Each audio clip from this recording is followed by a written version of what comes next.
અમદાવાદ પાણીજન્ય રોગચાળો વધ્યો છે ત્યારે આરોગ્ય અધિકારીનું નિવેદન સામે આવ્યું છે જ્યાં પાણીજન્ય રોગચાળાને લઈને ક્લોરીન ટેસ્ટ કરવા માટે પાણીના નમૂના લેવામાં આવે છે ત્યારે પાઇપનું ટેસ્ટિંગ અને ફ્લશિંગ કરાય છે। હાલમાં પાણીજન્ય કેસીસ બાબતે જાન્યુઆરી માસ દરમિયાન ઝાડા ઉલટીના 329 કેસીસ, જોન્ડિસના 253 કેસીસ, ટાઇફોઇડના 267 કેસીસ અને કોલેરાનો 1 કેસ રિપોર્ટ થયેલો છે।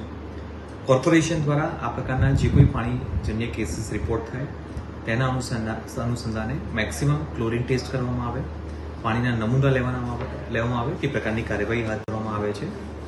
ગત વર્ષ દરમિયાન ટોટલ કોર્પોરેશન દ્વારા 63,000 જેટલા પાણીના સેમ્પલ લેવામાં આવ્યા છે અને કરીબ 4 લાખ જેટલા ક્લોરીન ટેસ્ટ કરવામાં આવેલા છે।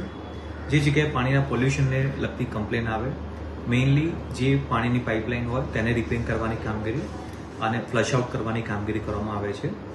લાસ્ટ યર દરમિયાન ટોટલ 1200 જેટલે જગ્યા પરથી પાણીના સેમ્પલ અનફિટ આવેલા છે। મુખ્યત્વે તેમાં સાઉથર્ન પાર્ટ અને ઈસ્ટર્ન પાર્ટમાંથી પાણીના સેમ્પલ અનફિટ આવેલા છે, જેમાં દાણીલીમડા વોર્ડ, બહેરામપુરા વોર્ડ, રખિયાલ છે, ગોમતીપુર છે, આ વિસ્તારમાંથી પાણીના સેમ્પલ અનફિટ આવી રહ્યા છે।